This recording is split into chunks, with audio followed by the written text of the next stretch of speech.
Y vamos ya a dar paso a la conferencia final, que nos lo va a hacer un ilustre zaragozano como es David Cuartielles, que no necesita mucha presentación y al cual, pues entre otras cosas, también deberíamos agradecerle, o yo por lo menos lo hago, que no tengo muchas oportunidades también para hacerlo, pues que gracias a Arduino fue casi la primera placa con la que luego han venido muchas otras, ¿no? Y hemos hablado de Raspberry, de Microbit, etcétera, ¿no? Pero con la llegada de Arduino fue cuando a los profesores se nos abrió un mundo entero de posibilidades de una manera sencilla. Qué fiesta. ¿Vas a poner el tuyo? Sí, preferiría poner Pues vamos a ver cómo montamos esto. HDMI. HDMI. No sé si cogemos este cablecito por aquí.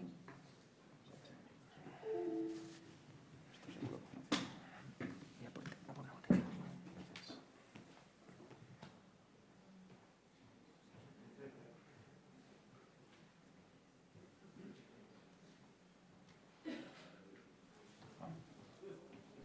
Yo lo veo ahí.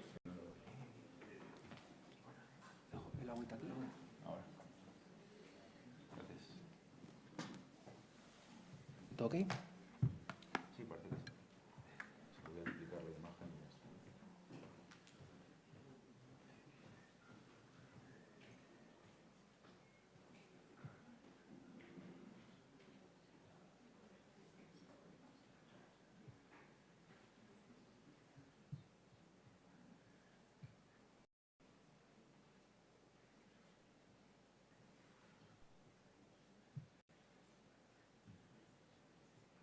Wow, fantástico.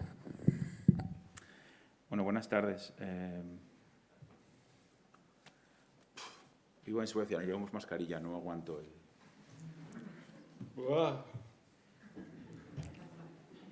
¿Qué tal? Bueno, primero de todo, gracias por aguantar hasta esta hora de la tarde, sin segunda ronda de cafés. Esto es muy meritorio. La verdad es que he participado todo el día en la conferencia. Yo soy el pesado que está ahí abajo haciendo preguntas raras y me han dejado muy difícil. Casi no sé de qué hablar. Podría poner transparencia y hablar 45 minutos de mi vida y hacer algo. Así que, de hecho, he estado todo el día dándole vueltas a en qué forma podía orientar lo que os quería contar. Como siempre, bueno, el título no va a ser muy original. Le voy a llamar pensamiento computacional, pero antes de nada haré una súper introducción a qué es lo que yo hago, por la general, para que tengáis una visión rápida. Soy profesor de la Universidad de Malmö, en Suecia. Llevo 22 años dando clase de diseño interactivo y para hacer mi trabajo diseño plataformas para poder facilitar lo que sería el acceso a determinadas técnicas para poder trabajar. Doy clases a estudiantes de diseño y arte, o empecé dando clases a estudiantes de diseño y arte, pero para ponerse en contexto soy ingeniero de teleco por la Universidad de Zaragoza, tercera promoción. Yo soy de los que me manifesté contra el rector porque empleó la pasta para hacer la escalera de la Escuela de Derecho en lugar de ponernos en un laboratorio. A mí no me detuvieron, pillaron a otro. Pero el tema es que en mi trabajo estoy constantemente repensando en qué forma puedo aproximarme a diferentes técnicas, igual que, no sé, un pintor está todo el tiempo pensando en qué forma puede mezclar las pinturas para que peguen mejor sobre el fondo en el que está pintando. O sea, no lo veo de otra forma. La tecnología para mí no es más que eso. Pero en el camino me encontré con que me hacía falta hacer una herramienta para poder ayudar a mis alumnas y alumnos a hacer proyectos que incluyesen tecnología digital, inteligencia digital sencilla. Entonces se me ocurrió que por qué no emplear un microcontrolador de tipo sencillo, que al final del día es un ordenador pequeño, y que tuviera los menos componentes posibles. Este no es el primer Arduino, este es el quinto. El primero se montaba a mano. La gente lo que hacía era que pasaba unas cuantas horas conmigo en clase, las montaba a mano y con eso pues podían empezar a trabajar. Nos dimos cuenta que la transferencia hacia otros profesores no era fácil. No era fácil replicar el modelo de móntate la placa en clase, suéldala con los alumnos, sobre todo porque la primera placa tenía, creo que era como 10 horas de trabajo para cada alumno. Y no cualquiera podía tener ese tipo de espacio de tiempo. Yo en la escuela que trabajo sí podemos exigir. Nuestros alumnos están bastante volcados. Podemos decirles, esto debería estar para mañana y la gente se queda ahí por la noche, ¿no? No lo solemos hacer porque no está bien, pero se podría hacer. Así que decidimos hacer placas que los alumnos tuvieran ya montadas de cero. Y eso fue lo que veis aquí, que es Arduino 1, que es el diseño de hardware libre más copiado en la historia ahora mismo. Se hacen varios millones de estas al año, en concreto nosotros hacemos como 5.000 y pico al día. Pese a lo que podéis pensar, no somos millonarios, también tengo que decir esto. No, pues luego la gente se lleva equívoco, te vienen, ¿me llevas en tu limusina? Digo, sí, en mi bicicleta, sí, arreglo la rueda. En cualquier caso, esta placa ha sido durante muchos años, hay ya 17 años o 16 años, el caballo de batalla para muchísima gente, porque es muy robusta, prácticamente es casi irrompible, hay que meterle una sierra y cortarla por la mitad, e incluso según cómo cortes, puede que no la rompas, es decir, puede seguir funcionando. Ese es uno de los trucos que tiene el diseño. Y la idea era hacer un sistema que fuera muy robusto, que reutilizara cualquier cosa que tuviera la gente en los laboratorios en la escuela. Cables USB de las impresoras viejas, cargadores que tuvieran para dispositivos que se hubieran roto, lo que fuera, ¿no? Poder reciclar cuanto más pudieras. Y esta herramienta funciona muy bien por eso, porque era muy accesible, económica y permitía, bueno, hablo en pasado, pero seguimos teniendo 5.000 y pico al día. Digamos, hablemos en presente. El tema es que cuando haces un sistema nuevo hace falta contar a la gente cómo funciona y tuvimos que crear un sistema de documentación, que es la página de Arduino, que tiene unos 60 millones de visitantes al año, más o menos. Y la comunidad de habla hispana, y digo la comunidad de habla hispana porque no solamente hay gente de España, hay mucha gente de Latinoamérica también y de Estados Unidos que habla español, es la más activa ahora mismo. Entonces, cualquier proyecto que salga en Arduino, cualquier producto que fabricamos, se traduce siempre al español, por esa razón. Bueno, por eso y porque estoy yo y soy muy pesado, pero quiero decir, se suele hacer. Y aparte de eso, pues Arduino se programa con un software, que es un software libre, que está basado en otro software distinto que se llama Processing, que es un sistema de programación basado en texto y lo que nos permite es crear un lenguaje de comandos súper sencillos para poder programar estas placas. Entonces, nuestro objetivo siempre ha sido minimizar lo que es el coste de cara al estudiante final o al centro que compre los materiales. Entonces, para hacer eso, obviamente ofrecemos todo además de libre de forma gratuita y pues no invertimos en determinados aspectos porque no hemos visto que tengan un alcance suficientemente grande. Por ejemplo, un lenguaje de bloques para primaria. Hay otra gente que lo ha hecho, entonces está muy bien, podemos colaborar, emplear nuestro software como la parte abajo que hace la compilación y hacen su propia interfaz, ¿no? Últimamente el que está más de moda es ArduBlock, por poner un caso, ¿no? Hay muchísimas variantes, ha estado ArduBlockly, Blocklyduino, no sé, en Block hay infinidad. Entonces, se me ha parecido muy interesante porque yo soy un gran defensor de la programación textual. Os dejo la sonrisa de ¿qué tal? Pero entiendo que no es para todos. Y soy también muy respetuoso de que hay que comprender también que, como se han hecho preguntas a lo largo del día, que a lo mejor la programación, la computación como tal, no es para todo el mundo. Hay que ver en qué forma podemos contextualizar su uso. Y de hecho, os va a sorprender, pero incluso para las grandes consultoras, a lo mejor la programación no es la solución para muchas cosas, y hablaré de esto un poquito a lo largo de la charla. Hace falta también darnos un poco cuenta cómo está cambiando el mundo en general y cuáles son los retos a los que nos enfrentamos, y nos daremos cuenta que a lo mejor cosas que dábamos por sentadas hace 5 años hoy ya nos sirven. Finalmente, bueno, os quiero presentar un poco cuál es mi trabajo del día a día en Arduino. Durante los últimos 2 años he creado un equipo que se llama el equipo de contenido de Arduino y nos hemos dedicado a limpiar, recatalogar, reordenar los miles y miles de documentos que tenemos de documentación de Arduino. Porque la gente piensa que Arduino solamente es una placa, pero en Arduino realmente hay 60 placas distintas. Entonces hay muchísima información que hay que poder mostrar de una forma apropiada, ¿no? Entonces hay miles de artículos para explicar cómo funciona cada placa, cada cosa que puedes hacer con ella, etc. Y hemos hecho un sistema que es completamente abierto para que la gente pueda contribuir. Entonces ahora esto está todo en GitHub, entonces si tenéis un artículo que se os ocurre, podéis ir a GitHub y le dais quiero contribuir y empiezas a teclear tu artículo con un template que tenemos y ya está. Nosotros nos encargamos de que se vea bien, ponemos las fotos que se ven bien. Es muchísimo trabajo, como os podéis imaginar. El equipo de contenido de Arduino es el equipo que, después del equipo de desarrollo de software, que más trabaja. Hay 20 personas trabajando. Entonces, quiero también, para que os hagáis un poco a la idea de que la gente piensa que estos somos 2 pringados en un garaje, y es la verdad, éramos 2 en un garaje. El primer Arduino lo hicimos en una tarde, pero ahora mismo Arduino somos 170 personas trabajando día y noche para hacer placas, software, documentación, proyectos, etc. Entonces, los proyectos Arduino llegan a muchísimas partes y últimamente lo que seguramente estáis viendo son cosas como esta, que es bastante marciano, que son placas que te permiten hacer temas de visión por computador. Están más orientadas, por ejemplo, a la industria, pero de hecho se podría emplear perfectamente en clase. Estas en concreto se programan en MicroPython, que es un lenguaje de programación que, como sabéis, es un Python orientado a microcontroladores.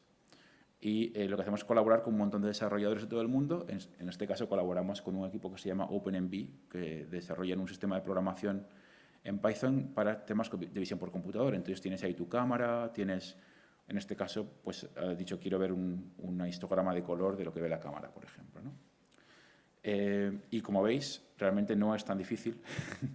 El código, si leéis un poco de código, veréis que prácticamente lo que está haciendo esto es leer los colores principales de la cámara y clasificar por colores. Esto es una cosa muy sencilla de hacer. Entonces, claro, lo que hacemos en Arduino es hacer algo que es técnicamente muy complejo y hacerlo muy fácil. Es una cosa que yo llamo puntualizar, y hablaré de esto un poco más adelante. Pero, para que os hagáis la idea, si alguna vez trabajáis con Arduino, el programa más sencillo, que es Blink, que es el programa que enciende y apaga una luz, tiene 7 líneas. Bueno, pues para que alguien pueda hacer un programa en 7 líneas, detrás hay 12.000 líneas de código que facilitan ese trabajo. Ese es nuestro trabajo. Ese es el trabajo de los ingenieros. Entonces, también quiero explicar esto para que quede claro que si alguno de vosotros educáis o alguno de vosotros vais a ser ingenieros algún día, el trabajo es generar las plataformas para que otra gente pueda hacer las cosas más fáciles. Ese es el trabajo que es más complejo hoy en día, yo creo. Es diseñar para que otra gente pueda diseñar.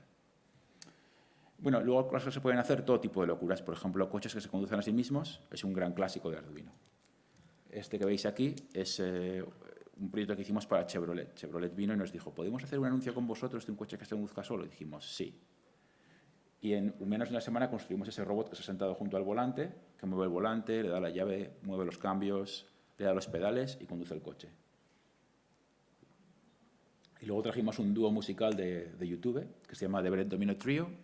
Se sentó atrás y mientras tocaban música el coche se movía. Esto es 100% verdad.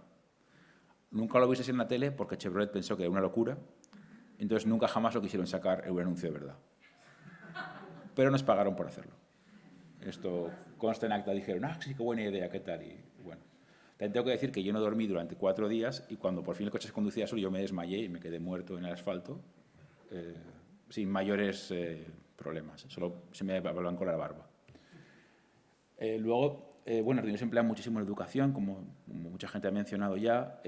Nosotros hemos hecho un montón de proyectos educativos en España. De hecho, empezamos en el 2012, gracias a Fundación Telefónica en primer lugar y luego Fundación La Caixa, hace un proyecto que se llamó CTC, que quiere decir Tecnologías Creativas en las Aulas, y consistía en un sistema de formación de formadores para que pudieran aprender mientras daban clase, porque desafortunadamente en España no nos han dado la beca esta que dan en Inglaterra de 26.000 pavos, entonces buscamos una forma alternativa de poder ayudar a la gente a formarse a través de soporte. Lo interesante del asunto es que al crear una red para ayudar a los formadores a formarse, creamos un equipo de soporte de Arduino que ahora vale para toda la comunidad de Arduino. Es decir, la comunidad educativa no solamente ayuda a crear Arduino como herramienta educativa, sino que además ayuda a crear el soporte de todo Arduino. Entonces, cuando ahora tú tienes un problema con tu placa, escribes a una dirección y hay 18 personas encargadas de responderte y decirte, no te preocupes, vamos a ver qué pasa con tu historia, ¿no? Y pese a lo que piensa la gente, nuestro soporte está centralizado en Suecia. Porque si vas a pagar, pues paga bien. Decir, no, el soporte es gratis, quiero decir, no, es por mí. Y Arduino se emplea para todo tipo de proyectos creativos. Por ejemplo, que es un proyecto que se expuso aquí en Zaragoza, y me gusta mucho mostrarlo, que se llama Circular Knitting. Es una máquina para hacer un calcetín infinito. Es para gente que tiene piernas infinitamente largas, como por ejemplo Marc Gasol.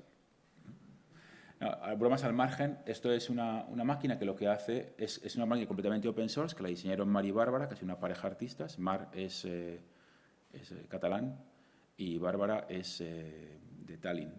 Y crearon esta máquina que se imprime en 3D y la única cosa que no tiene, que está hecha con cortadora láser y demás, son los garfios típicos estos de hacer ganchillo. Y de hecho, para nuestra exposición que hicimos aquí en Etopía, esta máquina estaba lentificada, porque si la pones a toda pastilla, te hace 100 metros de calcetín en una tarde. Entonces, lo que hicimos fue que iba haciendo calcetín y lo teníamos a la parte de arriba de Etopía, íbamos sacando calcetín y íbamos colgando por todo el techo, y en un momento teníamos como 300 y pico metros. Luego estuvimos buscando una ONG para donar el calcetín, pero creo que nadie lo quiso. Un poco desafortunado. Bien, un segundo, aquí. Pero bueno, Arduino también se emplea para todo tipo de proyectos y también se emplea por partes. Es decir, hay gente que emplea la placa como tal, por ejemplo, en el NITIC emplea un Arduino Uno y un controlador de motores, pero en el caso de Quetzal, que es un satélite, el primer satélite jamás hecho en Guatemala, emplearon el software de programación de Arduino porque ellos hicieron sus propias placas y construyeron un laboratorio. Es un laboratorio, una sala limpia, por así decirlo, dentro de un aula de la Universidad de Valle de Guatemala, en Ciudad de Guatemala, y crearon este satélite, que es el primer satélite jamás hecho en Guatemala. Y se programaba con Arduino. Entonces, para que os hagáis un poco la idea, como tecnología, al ser una tecnología libre, modular y desmontable, por así decirlo, puedes emplear partes de ella, puedes hacer tu propio circuito, emplear el software, emplear solamente una parte del software con una cosa completamente distinta, puedes hackear un aparato que ya existe y programarlo con Arduino. Tenemos ejemplos, por ejemplo, de relojes inteligentes programados con Arduino y cosas por el estilo. Otro ejemplo, y este es para los más pequeños, que creo que os va a encantar. Esto es un estudiante de doctorado español que está en la Universidad de Luleå en Suecia y está probando un sistema de combustión para los cohetes del futuro, que se controla con un Arduino Mega, y esto está en el avión de gravedad cero de la Agencia Europea Espacial. Y él está en el momento ahora mismo que está explicando bueno, pues cómo funciona la combustión en su sistema, que es toda esa caja grande, tiene dentro un motor que hace combustión en tiempo real y de repente pum, lo pone a cero gravedad, entonces empieza a flotar. Es fantástico. He puesto todos los vídeos sin audio, pero bueno, si queréis luego escuchar esto es muy divertido, como está explicándote tu fórmula y no sé cuánto su historia y de repente empieza y empieza a flotar. Lo mejor es que su compañero que está por atrás trataba el suelo, pasó 3 días mareado. Esto es increíble. Muy bien, vamos a ver si podemos seguir. A mí me hubiera encantado ser astronauta, pero tengo una alergia terrible, con lo cual jamás podré. Es un sueño que no podré tener. Pero bueno, vamos a hablar de pensamiento computacional, que al final del día es lo que hemos venido. Entonces, para mí el pensamiento computacional, como todo el mundo está definiendo lo que es, yo pertenezco a la escuela escandinava del pensamiento computacional y lo definimos como la capacidad de desarrollar, diseñar y dirigir acciones que involucren el uso de máquinas digitales y que interactuaremos con ellas de alguna forma, ¿no? Entonces, para mí hay aspectos muy importantes de esta definición. Por una parte está la comprensión de cómo funciona la máquina para poder operar y por otra parte está la parte de interacción, ¿no? El interfase con el que nosotros estamos trabajando. Yo desde la Escuela de Diseño de Malmö trabajo muchísimo con la parte de la interacción, ¿no? Y para daros un poco de contexto, desde el 1 de julio seré el director del máster de Diseño Interactivo de la Escuela de Malmö. Llevo 22 años intentando eludir cualquier tipo de responsabilidad y me han cazado por fin. No ha quedado más remedio, me han dicho, si quieres seguir cobrando, hazte director del máster. He dicho, vale. Pero quiero poner un poco en contexto, porque al final hemos escuchado un montón de charlas muy interesantes esta mañana, pero creo que hemos fallado un poquito a contextualizar para algunos de vosotras y vosotros que a lo mejor os pilla un poco nuevo. Para mí, bueno, todo empieza con unos textos que hay en los años 40, que son los textos sobre la cibernética, con Mark Weiser, pero creo que lo que más se parece a lo que tenemos hoy en día como ecosistema digital es lo que aparece en un texto de los años 80, que es el The Computer of the 21st Century, que es un texto que recomiendo que veáis, que es fácil de encontrar, que habla sobre cómo sería un ecosistema digital en el que trabajaríamos con lo más parecido que tenemos a las tabletas, a los proyectores y a los teléfonos móviles. Y esto es un proyecto que se hizo en Xerox PARC, un laboratorio en Estados Unidos, en el que se inventaron por completo la forma de trabajar que tenéis todos hoy en día con vuestros aparatos digitales. Presentaron aquí un puñado de científicos y dijeron, el futuro será así. Lo peor de todo es que tenían razón. O lo mejor, no lo sé. Entonces, pues inventaron cómo serían las redes de datos, cómo funcionarían. Pensaron, por ejemplo, cómo funcionaría la identificación a través de dispositivos que te identificarían al acercarte a los aparatos. Esto se puede hacer hoy en día con RFID o con NFC. En aquel momento todavía no existía, entonces empleaban badges digitales que eran capaces de identificarte con señales de radio, pero al final del día el NFC hace exactamente eso mismo y sin pilas. Era muy gracioso porque imaginaban que los aparatos funcionarían, la gente trabajaría con múltiples pantallas, llevaría así pantallas debajo del brazo como quien lleva cuadernos, ¿no? Cuando una pantalla puede tener un montón de representaciones, pero se imaginan que llevarían igual 4 tablets, ¿no? Entonces veis aquí, están, pues mira, en ese tablet vemos un teléfono, y en ese tablet estamos dibujando, y en ese tablet está apuntando con el dedo, como, ¿no? Como que tengo varios cuadernos y tengo varias cosas, ¿no? Y luego pues tenían visiones muy interesantes y muy divertidas sobre cómo funcionarían los aparatos. Aquí lo que veis es un aparato muy, muy bonito que se le llamaba el Tab, y el Tab era para gente que pudiese ser diestra o zurda. Bastaba con girarlo y ya tenía en cuenta cómo ordenar los botones, si fueras diestro o fueras zurdo, ¿no? No sé por qué tenía una mayoría de zurdos en ese laboratorio o por qué, pero desde el día cero pensaron ya en la diversidad funcional.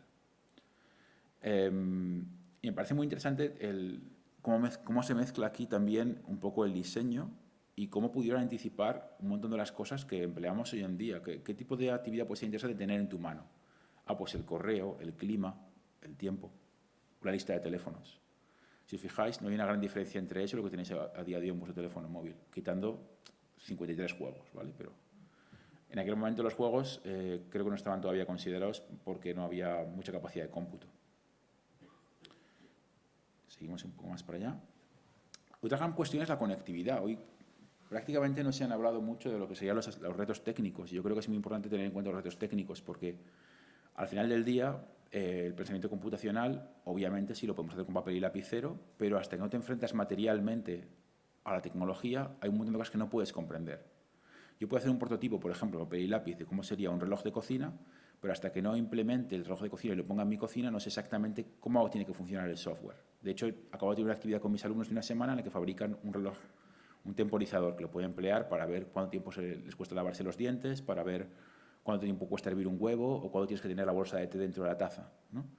Y les digo, bueno, ahora que has llegado a lo que sería el funcionamiento, emplear un anillo de LEDs y puedes marcar la temporización y mostrar el tiempo y controlar cuánto tiempo con un potenciómetro, lo que me gustaría es que lo emplearas en tu cocina durante 3 días y me digas exactamente si tu software funciona con lo que tú quieres hacer. Y la gente viene y te dice, wow, nunca me había planteado que el color rojo no iba a encajar con el mensaje que quería transmitir de cómo medir el tiempo, que indica peligro. Entonces, hasta que no lo utilizas, no puedes realmente valorar realmente si lo que haces funciona o no funciona. Entonces, para mí es muy importante poder dar ese paso. Y si no nos planteamos el reto técnico, pues no planteamos una gran parte muy relevante del funcionamiento. Entonces, la conectividad es un gran reto técnico. La conectividad ha pasado de servir para la conectividad personal, ¿no? Esto es los clásicos dispositivos personal, es la historia del teléfono, según la Wikipedia, a lo que serían las redes de datos. Aquí tenemos un proyecto español que está en IGS, que es un proyecto que se dedica a monitorizar satélites de baja altura. Y tú puedes montar tu propia estación en casa, si os interesa lo podéis hacer con una placa que vale 30 euros y podéis medir satélites que pasan por encima de vuestra casa y capturar datos y compartirlos con otra gente en la red y demás. Entonces, tenemos que ver la conectividad de las personas, pero la conectividad también de las cosas, ¿no? ¿Cómo va a funcionar todo esto? Y os voy a presentar, por ejemplo, un caso en el que estoy trabajando yo ahora mismo, que se llama Aguascalientes al espacio. Aguascalientes es una región de México y, en concreto, hay una experiencia que lleva una empresa que se llama Electronic Cats, con la que llevan trabajando un tiempo, en la que han hecho el lanzamiento de globos sonda, han hecho una campaña de sensibilización del trabajo de las mujeres en la carrera espacial mexicana, que se llama Mujeres al Espacio, y ahora estamos trabajando con un proyecto que se llama Granja en Marte. La idea de Granja en Marte es trabajar con 10 colegios en simultáneo en cómo sería tener una granja en Marte. Marte, en este caso, es la oficina de la empresa. Y tienen uno de estos montado en el tejado, ¿no? Que es una granja controlada por una máquina de control numérico, una CNC, que lo que hace es que puedes moverla y puedes decirle, toma nutrientes y ponlos aquí, toma agua y riega esta planta y así. Entonces, los 10 colegios comparten esta zona de plantación. Esta fotografía en concreto no es del proyecto, ¿vale? Esta es de la marca de la impresora en concreto, pero es una idea muy parecida y tienen que ver cómo gestionar el tiempo y la conectividad. Entonces, cada colegio tiene 2 slots de media hora a la semana para cuidar sus plantas. Entonces, tienen que hacer su estrategia, decir cómo lo van a hacer. Entonces, se conectan durante la media hora, tienen visión de cámara, mueven la máquina, riegan, cortan, lo que sea, toda a distancia. Entonces, ahí tenéis una operación de pensamiento computacional que además hay que pensar con un montón de tiempo y que tienes un tiempo limitado para ejecutar, que además no tienes visión más que en el momento que estás conectado, porque pues ya no puedes ver lo que está pasando, etcétera, etcétera, ¿no? Es muy interesante cómo está funcionando todo esto. Pero claro, la conectividad tiene nombres. La conectividad es GSM, 4G, 5G, no sé, LoRa, Bluetooth, Wi-Fi. Entonces, realmente, hasta que no te enfrentas a conectar algo, no sabes exactamente cómo va a funcionar. Y los protocolos son diferentes, tienen diferentes capacidades. Por ejemplo, la Wi-Fi te permite gran ancho de banda y una supervelocidad, muy poca latencia si tienes un buen sistema. El Bluetooth Low Energy te permite que la pila dure 1 año.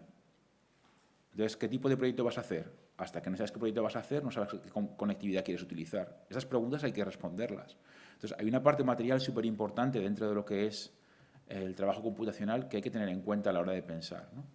Estoy un poco en línea con lo que se mencionó en el debate antes sobre que no todo es programación. Hay que tener en cuenta los aspectos materiales en muchas formas, ¿no? Bueno, por aquí voy a hacer un poco de publicidad de mi marca.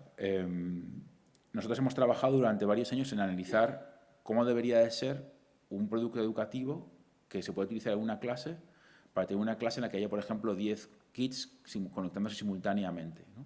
¿Cómo podría ser eso? Es muy difícil de pensar en ese tipo de situaciones. Hemos trabajado bueno, hemos inventado una nueva placa que lo que hace es que te permite crear interfaces sencillos para ver cómo funciona la conectividad, conectar sensores, conectar actuadores y hacer desde la granja interactiva al sistema de gestión de temperatura de casa a lo que quieras, ¿no? Eso es solamente una demostración de todas las capacidades interactivas que tiene la placa. Pues tiene sensores de tacto, tiene sensor de vibración, temperatura, humedad, etcétera, etcétera, ¿no? Eso aparte de lo que luego le puedas conectar por otra parte. La verdad es que fue muy divertido hacer este proyecto. Y está funcionando súper bien, hay que decir. Luego viene el concepto de actuación. Como dije antes, hay un aspecto material que no solamente es intangible como la conectividad, hay que tocar cosas. Y bueno, como sé que había menores en la sala, he puesto un par de proyectos divertidos por aquello de mantener la atención. El primer proyecto que jamás se hizo con Arduino por alguien que yo no conocía en el 2005 fue este robot, que es un robot multípedo que hizo un estudiante chino de mecatrónica. Y este robot, que vais a ver en el siguiente vídeo, se controlaba por Bluetooth. En el año 2005, para que os hagáis la idea, yo os lo recuerdo porque muchos de vosotros no os acordáis, no había teléfonos inteligentes. El primer teléfono inteligente, que fue el iPhone, surgió en el año 2007. Entonces, este proyecto tiene muchísimos avances tecnológicos que en aquel momento parecían muy difíciles de conjuntar. Tiene un mini tablet que se llama Compact iPad, que tiene una conexión por Bluetooth, tiene un chip de Bluetooth que han conectado a un Arduino y el Arduino controla el robot. Y luego el chaval, como le faltan manos, no maneja bien la cámara, pero bueno. Entonces ahí veis el robot que se va moviendo, tiene sus 100 pies y va haciendo...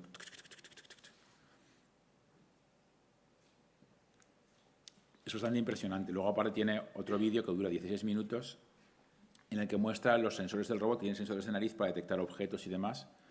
Y es muy interesante, pero no os voy a aburrir con 16 minutos de robot de vídeo, o de vídeo robot, perdón, porque es muchísimo. Pero bueno, la robótica, como muchos habéis mencionado, se ha convertido como en el caballo de batalla del pensamiento computacional, porque es muy atractivo y es fácil de transmitir, ¿no? Es fácil decir, vamos a construir un robot y demás. Yo personalmente, como he dicho muchas veces, soy un, voy a decir, enemigo acérrimo de la robótica.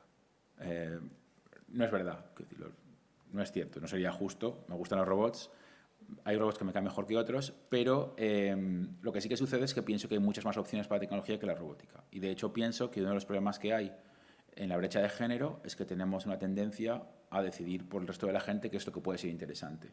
Y eso hace que hay determinados grupos de gente no se sientan interesados por la tecnología. Aquí se ha hablado mucho de la brecha entre chicos y chicas, pero yo estoy estudiando lo que sería el aspecto de la neurodiversidad en la educación y creo que hay otros grupos de gente que quedan poco o mal representados por culpa de las elecciones que hacemos sobre qué puede ser o no interesante a la hora de decidir qué tiene que ser la materia de clase. Pero bueno, yo también he tenido que diseñar robots, como todo el mundo. Entonces yo diseñé este robot en el año 2010 para echar una mano a un centro educativo en Ciudad de México. Es un robot que costaba hacer como 30 y pico euros o algo así, que lo hacíamos con componentes que podíamos encontrar en Ciudad de México. Se programa con Arduino y todas esas cosas. Y cuando publiqué los resultados pasaron dos cosas. Una de ellas, que la campeona, y tengo que decir esto bien claro, que es campeona de España de fútbol, bueno, campeona del mundo de fútbol robótico, Nerea de la Riva, que tenía en ese momento 16 años, me escribió un mail, me dijo, oye, que he visto que haces robots, yo también. Y dice, soy 3 veces campeona del mundo y quería hacer un robot contigo. Así que me junté con Nerea, hicimos un robot, fue muy divertido, nos costó 2 años y luego no vendió un churro. Porque hicimos un robot de competición, pero la gente hace un robot educativo, son dos cosas diferentes, ¿no? A veces te equivocas con esas cosas. Nerea trabaja para mí, por cierto, lleva conmigo desde los 18 años y va a cumplir 30, o sea que ya hace un rato. Pero claro, entonces tu robot, pensando que vas a explicar a la gente temas de tecnología importantes, y lo que hacen es cosas como Eggy, el huevo que le gusta irse de fiesta y tiene los ojos brillantes en rojo. Por alguna razón que no puedo mencionar porque hay menores en la sala. Este robot, por ejemplo, aquí donde lo veis, lo publiqué, no puedo hablar ya, publiqué académicamente cómo funcionaba, cómo se hacía, cómo podías replicarlo. Y no solo me contactó Nerea, sino que me contactó un chico de Suiza que estaba tomando un máster en diseño y él quería hacer un robot educativo en el que los chicos pudieran programarlo sin tener que saber leer o escribir, que es algo que se ha mencionado mucho hoy, ¿no? Entonces, mucha gente está familiarizada con el ViVot, y el ViVot tiene un sistema de introducción de datos directo sobre el robot. Esta gente quería hacer algo distinto e hicieron el robot Primo. Y el sistema de programación Primo, que es este que veis aquí, bueno, pues el primer prototipo de Primo estaba basado en el robot que os acabo de enseñar hace un momento. Y Primo está hecho de 3 piezas que veis aquí, que son Cubeto, que es este robot cúbico, el interfaz de programación y las instrucciones. Entonces aquí tú vas poniendo instrucciones dentro de la interfase y el robot las repite de forma secuencial. Luego, aparte, para explicar conceptos más complejos como las funciones, tiene una línea abajo del todo que está marcada con un círculo y lo que pongas ahí, al poner el círculo azul, se repetirá. Entonces aquí veis un par de comandos y cómo funcionaría programar el robot. Ahí va. Entonces, me parece muy interesante cómo funciona todo esto. Todo este robot, aunque el prototipo final del robot o el producto final no tenía el mismo tipo de robot que os mostré antes, el original sí, se sigue programando con Arduino. Tú puedes tomar ese robot, conectarlo al puerto USB de tu ordenador y programarlo como tú quieras, pero le puedes poner el firmware oficial, que es el de programación a distancia por radio, y con la caja que veis ahí puedes programarlo. Esto se convierte en un producto que se ve en Kickstarter y se vendía por la friolera de 250 euros. Pero me parece un robot mucho más interesante desde un punto de vista de lo que sería aprender a programar con bloques físicos me refiero, que ViVot, ¿no? Es una pedagogía distinta, pero te ayuda también a ver cómo se separa físicamente lo que es el programa de lo que es el objeto programado, que al final del día es lo que tú haces. Tú programas una cosa y luego corre en tu teléfono, que la has programado en tu ordenador, que también es otra parte importante de la metáfora de uso. Seguimos un poco.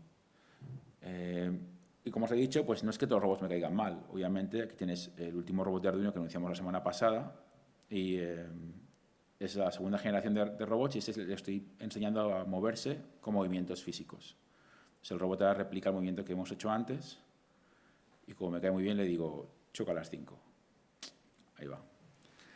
Este robot, por ejemplo, ha requerido muchísimo trabajo. Es raro verme a mí ahí yo hablando, ¿verdad? Porque parece que estoy hablando. Me acabo de dar cuenta, no se me había ocurrido.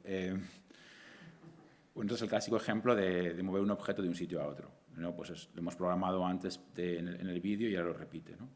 Pero innovar para hacer algo así nos ha requerido inventar no solamente la forma del robot, que bueno, es algo que ya habíamos hecho anteriormente, sino inventar motores que son capaces al mismo tiempo de sensar el movimiento y de replicar el movimiento. O sea, tenemos un motor que no solamente es capaz de decirle, ahora gira 30 grados, sino que es capaz de decirle, bueno, ahora dime en qué ángulo estás. Entonces yo puedo poner a grabar los ángulos de todos los motores, con lo cual puedo grabar el movimiento del brazo y luego hacerlo que lo repita. Que eso es una actividad que funciona hoy en día con los robots industriales, la programación de un robot de forma física. Entonces, es otra forma de programar directamente, ¿no?, sobre el objeto. Ese tipo de la barba está muy loco, quiero decir. Y luego también tengo que decir que, bueno, aquí se ha hablado mucho hoy de lo que sería la ley, los cambios en la ley y demás, pero que también creo que hay que seguir respetando también las iniciativas punkis educativas que nos ofrecen una ventana a otras cosas que se pueden hacer. En este caso, esto que veis aquí es un libro que yo he editado y publicado de 2 mujeres en Madrid, que son Marga y Marta, que a la edad Marga de 60 y pico años decidió que quería empezar a robótica en un colegio de Fuenlabrada, donde hay muchos niños en riesgo de exclusión, y Marga, sin tener ni idea de robótica, empezó a hacer clase de robótica con tecnología.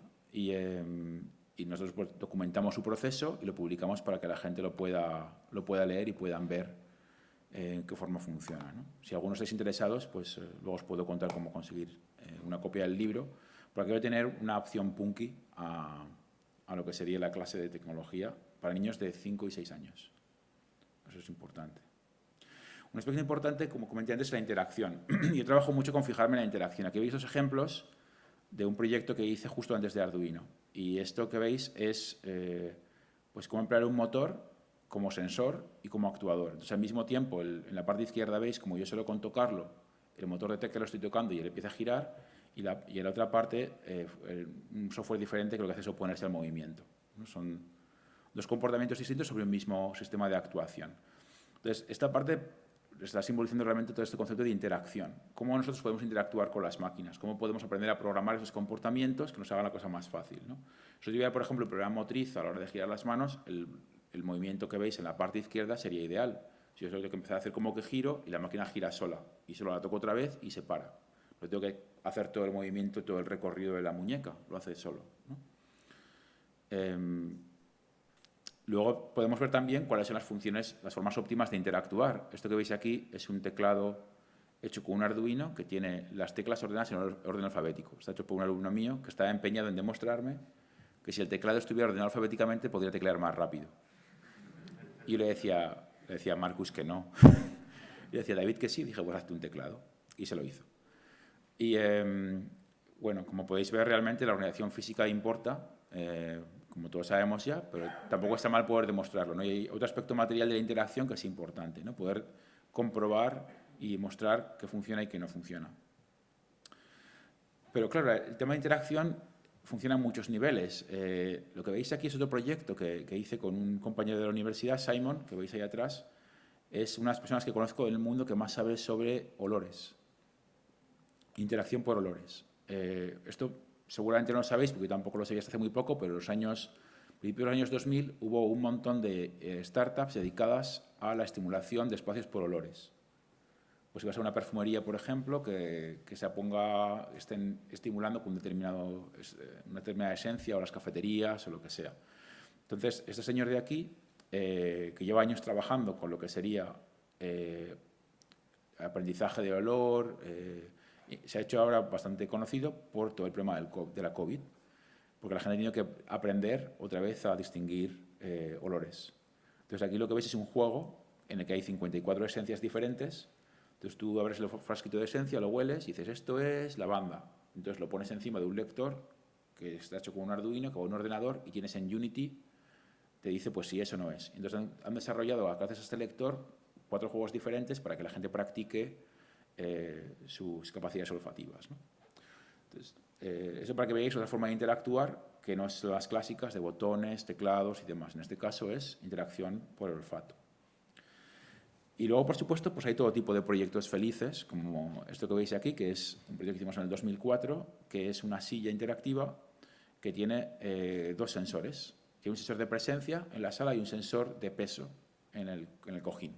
Entonces detecta si hay alguien cerca y detecta si hay alguien sentado. Y lo que es capaz de controlar son cientos de secuencias de audio que van desde estoy sola, por favor, siéntate encima de mí, a te pesa mucho el culo, vete de una vez.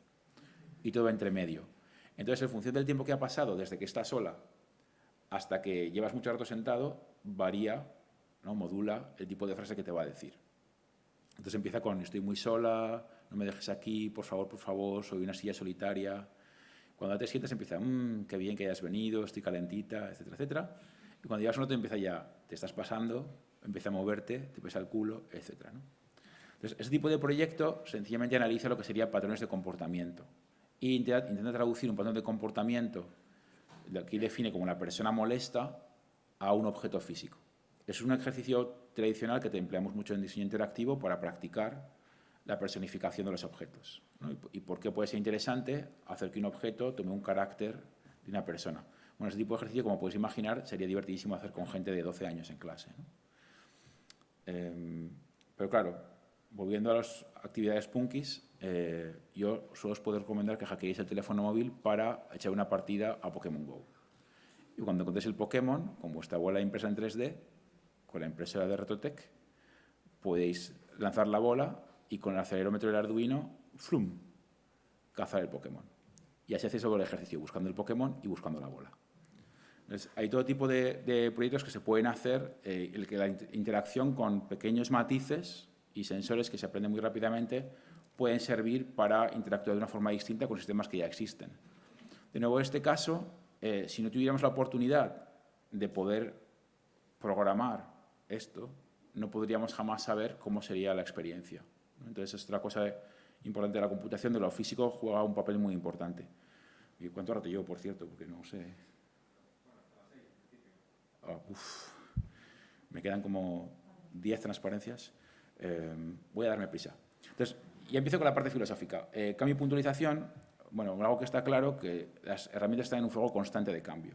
Bueno, el software lo aprendes hoy, pero dentro de 4 años el software ya no está. Entonces, esto obviamente es un reto importante y se ha manifestado hoy, y creo que un aspecto importante de lo que la gente intenta verbalizar alrededor del pensamiento computacional es que tienes que poder abstraer el conocimiento de la herramienta.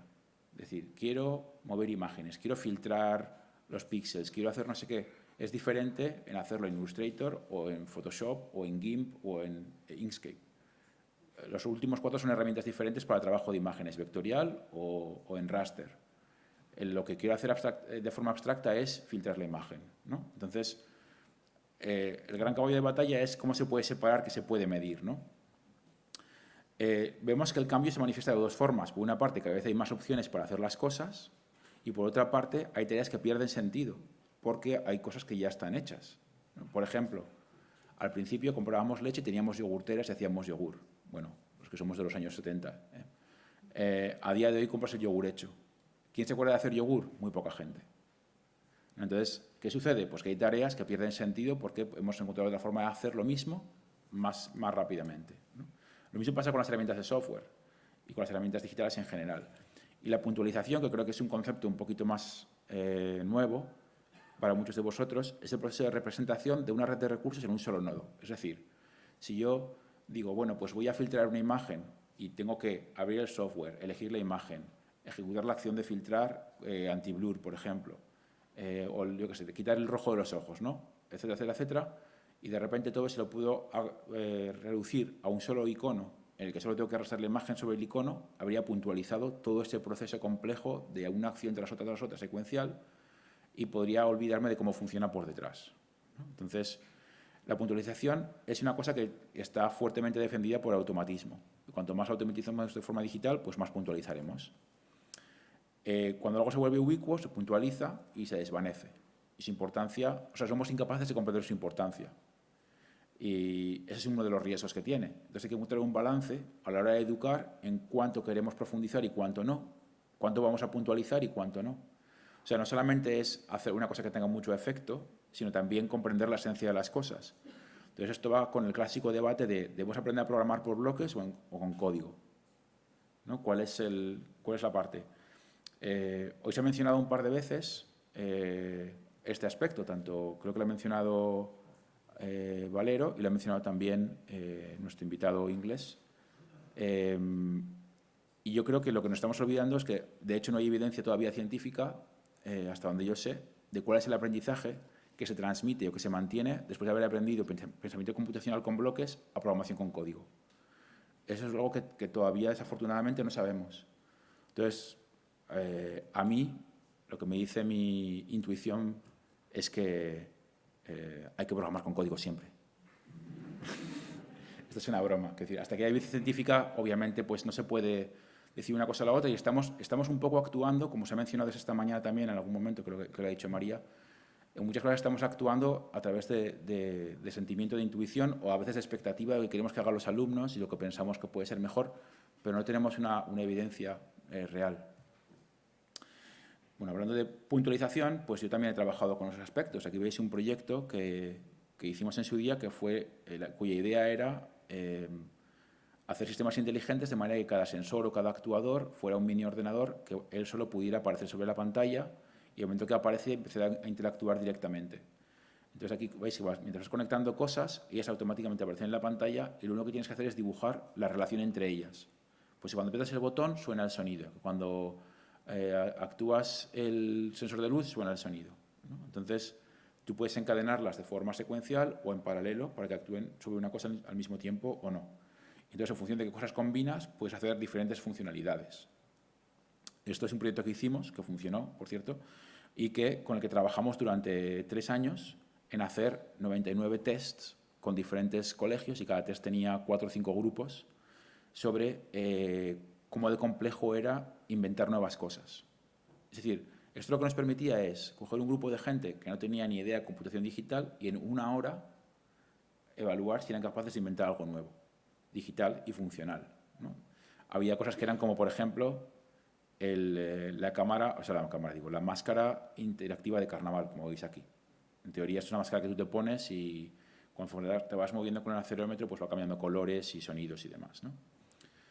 El objetivo que teníamos con esto, y es para unirme también con algo que va a ir después, era poder crear un sistema experto que pudiera detectar, en función de cómo la gente interactúa con la tecnología, cuando las alumnas y alumnos iban a enfrentarse con un reto, que es algo que también se mencionó antes en una de las charlas. Es decir, el profesor le puede interesar ver, en función de cómo la gente interactúa, si un grupo va a tener mayor o menor capacidad de éxito para poder enfocarse en ayudar a la gente que tiene más problemas, que siempre es el clásico tema, ¿no? Bueno, esta parte la tengo que mencionar por pura historia. Este es uno de los fundadores de la Escuela de Diseño de Malmo, donde yo trabajo, se llama Pelén, y es el padre, o uno de los padres del diseño orientado a usuario. Entonces, Pele trabaja con un concepto que se llama affordances en inglés, que es como digamos, el aspecto físico que un objeto tiene que te indica cómo tiene que funcionar. Entonces, es diferente un asa de una puerta que un pomo. Un asa te está indicando que tú le vuelcas peso y abre.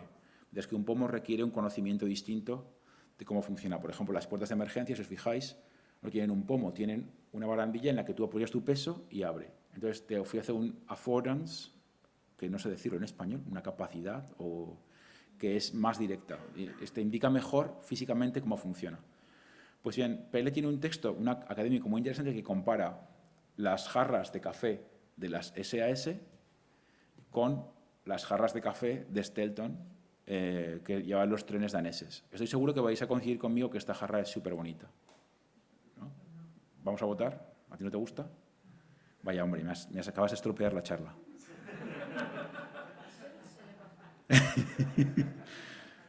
Espera, te voy a perdonar. Te absolvo. Que no se repita, ¿eh? Luego hablamos. Bueno, ese es un clásico del diseño danés, que es la jarra Stelton, y se empleaba en los trenes daneses. Y esta jarra, lo que tiene es que cuando tú la inclinas, tiene el tape, nunca está cerrado del todo, tiene un contrapeso, es una plataforma así, con un contrapeso, entonces al inclinar la jarra, eso se mantiene siempre así. Y la jarra al inclinarse, como la tapa se mantiene horizontal, deja paso al café. Es muy buena idea, pero tiene un fallo de diseño en la forma de aquí arriba donde cae el café, con lo cual siempre te manchas. No hay forma de echar el café que no te caiga encima del pantalón. Y luego aparte, como tampoco sella perfectamente el tape, pues se enfría el café. Entonces, esta jarra, que es de diseño mucho más elegante que esta, que es la que emplean en los aviones de SAS, ha triunfado, se compra en cualquier tienda de diseño danés, vale 80 euros. Mientras que esta otra jarra que veis aquí, pues no la puedes encontrar en ninguna parte. Sin embargo, mantiene la temperatura perfectamente, jamás verás que a nadie se le cae la cosa encima, no sé que activamente el azafato de vuelo decide echarte el café por encima. Es decir, que siempre hay gente que tiene muy mala leche, ¿no? Pero bueno, hay un texto académico que revisa esto. Entonces, para que os hagáis un poco la idea, la interacción y cómo los objetos ofrecen interacción es una disciplina académica que podemos estudiar y que tiene también que ver con el pensamiento computacional. Es a lo que yo quería llegar, ¿no? Y que hay gente que ha dedicado toda su vida a esto. En concreto, Pele es un ejemplo. Hay una versión joven de Pele, que es esta, que diseñó cómo funcionan los sistemas de software empleados en las imprentas. Cuando se empezó a utilizar el ordenador en la imprenta, el primer proyecto europeo que investigaba esto se llamó el proyecto Utopía. En los años 80, Pele fue la persona que estuvo diseñando los interfaces para que los softwares de las máquinas de impresión y demás sean como son hoy en día y que permitan hacer las fotocopias mucho más fácil, ¿no? Bueno, ya estoy por terminar prácticamente. Voy a saltar este de aquí. Y bueno, un tema que claramente a mucha gente os interesa es el tema de zero coding. Esto, lo que está pasando, como comenté al principio de la charla, es que más y más gente está empezando a fijar en zero coding. Zero coding son herramientas que te permiten pasar de trabajar con código, que como es algo que todos manejamos bien, ¿no?, a trabajar con sistemas en los que tú generes el código de forma visual. Entonces aquí veis un poco una evolución de sistemas de software. Eso es Pure Data, por ejemplo, que es otro sistema de software que te permite generar instalaciones interactivas de sonido a través de arrastrar bloques. Software gratuito que puedes instalar en cualquier ordenador, en cualquier sistema operativo, y que te permite hacer instalaciones sonoras. Y lo recomiendo probar, Pure Data. Y obviamente pues todos conocéis lenguajes de bloques como Scratch, ¿no? Bien, creo que estamos todos de acuerdo en que ninguno de los dos que hemos visto, Pure Data y Scratch, son lenguajes que tú quieras ver en un entorno industrial, en un principio, pero con un poco de maquillaje yo creo que podrían funcionar bien. Sobre todo Scratch, para hacer secuencias de cosas, ¿no? Al final del día, no importa lo que va a ser la interfaz, sino que la interfaz genere un programa que corra sobre una máquina que sea segura. La interfaz puede ser cualquier cosa. Pues bien, como sabéis, la llegada de la inteligencia artificial hace que sea cada vez más complejo el manejo de información. Y la programación ha pasado de ser la producción de código o la producción de un sistema diseñado, por así decirlo, de bloques que hagan cosas, a el entrenamiento de una máquina. Tenemos una máquina que es una configuración determinada de nodos que lo programamos a través de entrenarlo. Por ejemplo, quiero hacer una máquina que sea capaz de distinguir fotografías de perros frente a fotografías de magdalenas. Busco fotografías de perros y entreno el programa. De tal manera que luego, cuando corro mi programa, le pongo una foto de magdalena, me dice, no, no es un perro. O me dice, sí, ese es un perro. Es un poco la filosofía de cómo se programa aquí. Ya no programas picando el código, sino que programas a través de recoger datos, entrenar la máquina y ver que sea capaz de responder a las preguntas que tú le formulas. La filosofía es mucho más parecida a lo que sería una tarea de laboratorio que lo que sería programar, por así decirlo, el trabajo de campo, ¿no? Pues bien, esto realmente es complicado de hacer a bajo nivel. Y para poder hacer esto de una forma sencilla en el aula, lo que estamos recurriendo es cada vez más a plataformas. Entonces hay cada vez más plataformas que nos ayudan a hacer tareas muy complejas, a puntualizar tareas muy complejas. Lo que veis aquí es una plataforma que se llama Edge Impulse, y Edge Impulse te permite generar mini redes neuronales que pueden correr dentro de un Arduino, por ejemplo. Y eso te va a permitir entrenar pues un Arduino que tiene un acelerómetro, por ejemplo, y cuando tú lo tiras, detecte una caída. De manera que cada vez que alguien lo tire, te diga, ha habido una caída, y te encienda un LED, por ejemplo. Y te genera todo el código. Lo que tienes que hacer es entrenar a tu ordenador o a tu Arduino a tirarlo. Imaginemos que lo ponemos en algo protegido, ¿vale? Capturamos los datos en una tarjeta SD, se lo damos a esta plataforma, la plataforma nos devuelve directamente el código de Arduino que tenemos que poner en la placa para que cuando lo tiras, encienda el LED.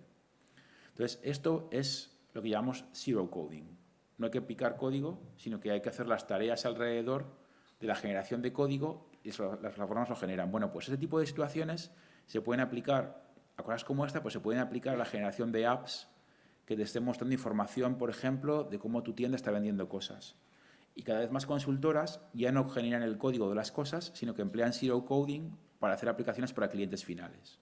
Entonces, claro, si en el mundo real estamos empezando a utilizar zero coding, había que preguntarse si no deberíamos tener que enseñar zero coding como parte del pensamiento computacional, como una herramienta más, como una técnica más. ¿No? Es una reflexión que me empiezo a hacer últimamente, porque claro, he estado siempre muy empeñado en que la gente aprenda a programar en C. Ese es mi batalla de caballo, mi caballo de batalla. Pero claro, de pronto digo, pero es que a lo mejor con esto les puedo enseñar una cosa que antes me ha costado 3 meses llegar al punto en el que puedo explicar esta cosa. Ya lo puedo explicar en 10 minutos, pueden probar y siempre pueden invertir 3 meses en aprenderlo después si quieren hacerlo, ¿no? Esa es una cosa que hay que preguntarse también hasta dónde queremos llegar. Bueno, luego está el último concepto que quiero hablar es good enough computing, que sería la capacidad de cómputo necesaria para hacer una cosa. ¿Realmente hace falta un ordenador más potente para hacer una cosa o tenemos toda la capacidad de cómputo que necesitamos para hacer algo, ¿no?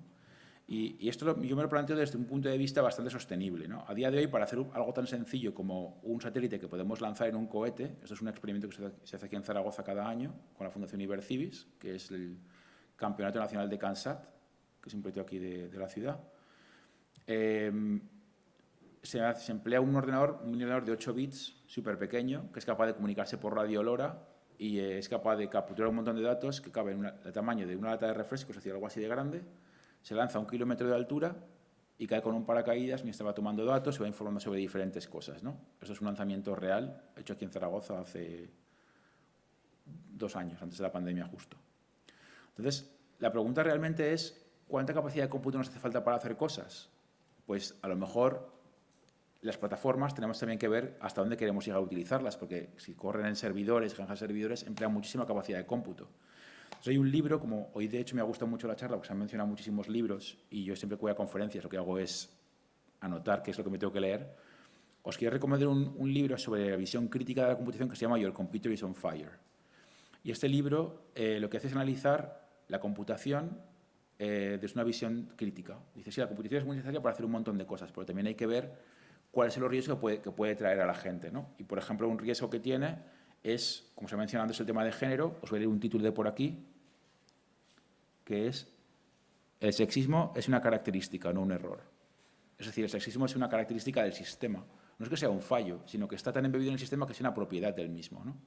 Otra es, el género es una herramienta corporativa. Es un texto muy interesante sobre cómo empresas como IBM han influido muchísimo en la política de género en todo el mundo, a nivel corporativo. O tu robot no es neutral, ¿no? Es de nuevo otra visión sobre cómo los robots están generados desde una perspectiva masculina y demás de cómo funcionan los sistemas. Entonces, creo que es muy interesante tener también esa visión crítica a la hora de educar a nuestros jóvenes sobre qué es lo que es importante en la computación, ¿no? Muy recomendable, es muy buen libro, puede estar a favor o en contra, pero por lo menos te da una visión distinta, yo creo. Bueno, ya por cerrar con una reflexión, a lo que yo quería llegar es que la base científico-técnica de educación y tecnología existe hace un montón de tiempo, es algo que hemos hablado hoy desde diferentes puntos de vista, pero hay que decir qué queremos contar y cuándo. Ese es el gran reto de cómo hacer el currículum. Los dispositivos evolucionan, las operaciones se simplifican, hay que decir qué se puntualiza y qué no se puntualiza. Hay que ver qué partes queremos obviar y qué partes queremos seguir contando. Por ejemplo, aprender a contar en binario a día de hoy todavía es fundamental, ¿no? Que yo no puedo explicarle a alguien cómo aprender a programar si no le enseño que 0 es 0, 1 es 1, 10 es 2, ¿no? Y hago siempre el mismo chiste, pero es lo que es. Luego hay que preguntarse realmente si hace falta conectividad. ¿Y conectividad para qué? ¿No? Estamos siempre pensando que todo tiene que estar conectado constantemente, a lo mejor no. Y creo que es una reflexión importante a hacer. Luego, hay que ver cómo los valores sociales se ven afectados por el uso de la tecnología y si debemos transmitirlo a todo el mundo. Sabemos realmente, por ejemplo, no sé si sabéis todos los experimentos que ha habido con demostrar que la visión por computador es racista por diseño, como que no distingue a la gente de color, por ejemplo. Entonces, hay que ver realmente si lo que estamos haciendo, al utilizarlo con nuestros alumnos, está influyéndoles de forma negativa en su formación, ¿no? Antes he mencionado el tema de utilizar el ejemplo de Princesa y el dragón, ¿no? Bueno, pues hay muchos más casos. Y luego, el último aspecto es que la sostenibilidad tiene muchas dimensiones. Esta dimensión material, el uso de recursos. Por ejemplo, el robot que os mostré antes que hemos hecho en Arduino está hecho 100% de material reciclado, ¿no? Eso es un aspecto que creo que es importante, pero hay que ver realmente también si la gente que te ofrece el material lo va a cuidar después o no. Es decir, la gente que te vende tu placa lo recicla, o tu ordenador lo recicla, tiene una política ecológica aceptable, ¿no? Hay que ver también esos aspectos a la hora de decidir. Hay un aspecto de sostenibilidad funcional, por cuánto tiempo lo que aprendes va a seguir funcionando, ¿no? Si inviertes como profesor en aprender una cosa, por cuánto tiempo vas a poder seguir utilizándolo. Y luego, finalmente, hay una sostenibilidad de tipo eléctrico, ¿no? Cuando creas una cosa, realmente va a ser sostenible ecológicamente, va a consumir demasiado o no, hay que planteárselo. Y ya con esto, muchísimas gracias. Creo que me he pasado 16 minutos. Gracias por la paciencia.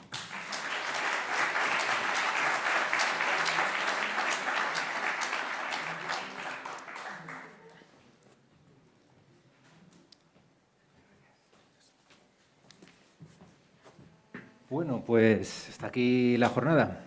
Esperamos que hayáis disfrutado, que nos vayamos con unas cuantas notas y que empecemos a poner cosas en práctica lo antes posible.